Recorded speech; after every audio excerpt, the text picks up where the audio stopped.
What's up, y'all? My name is Monster, and in today's episode of Guns Through Generations, we are looking at the Maggie from the Borderlands series.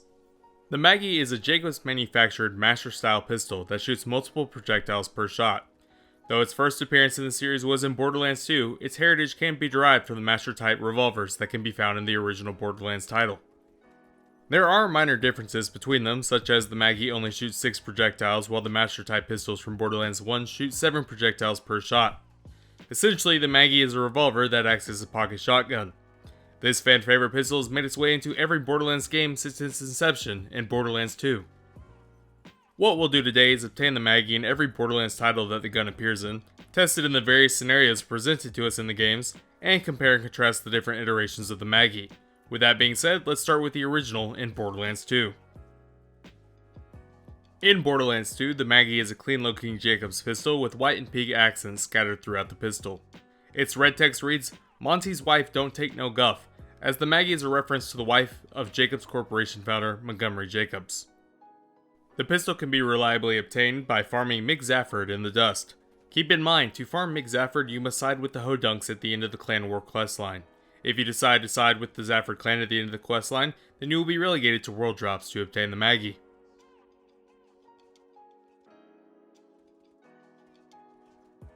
So, how does the Maggie hold up against general mobbing?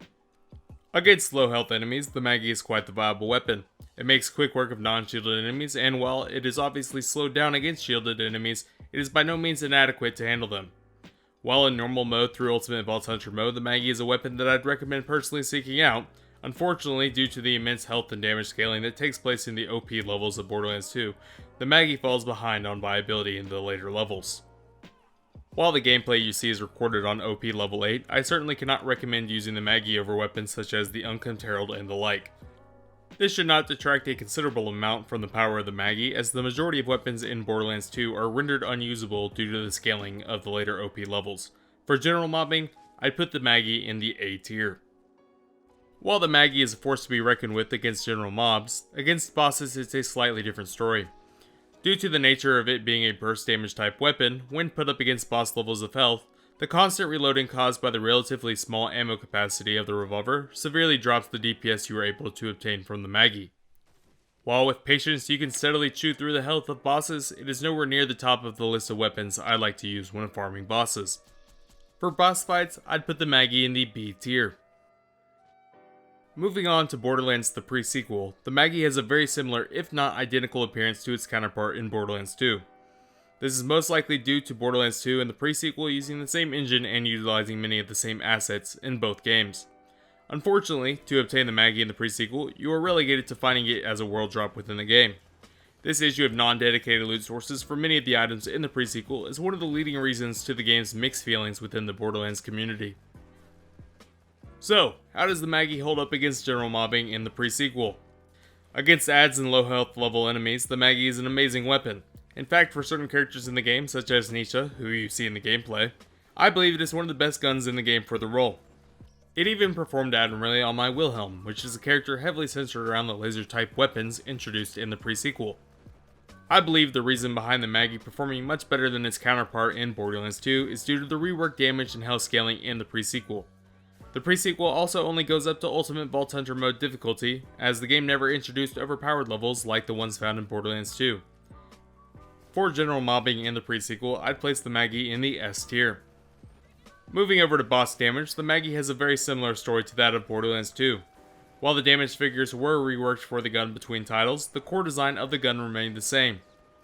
While I'd argue that the Maggie is an overall better gun in the PreSequel compared to Borderlands 2, it is still plagued by the same issue of constantly having to reload during boss fights. This severely limits the gun's DPS output, just like in Borderlands 2. For bossing in the PreSequel, I'd place the Maggie in the B tier. Last but not least, we reach Borderlands 3. In Borderlands 3, the Maggie's model has been reworked, but it still clearly resembles the heritage of the weapon. Ivory grips have been replaced with dark wood, and the sparingly used accents of pink found on the old model now cover the entire weapon. If you were to ask me which model of the Maggie I preferred, up until this point I would have told you it was the Borderlands 3 version. Yet, looking at them side by side now, I'm beginning to appreciate the old model more and more. Its red text is the same as it is in Borderlands 2.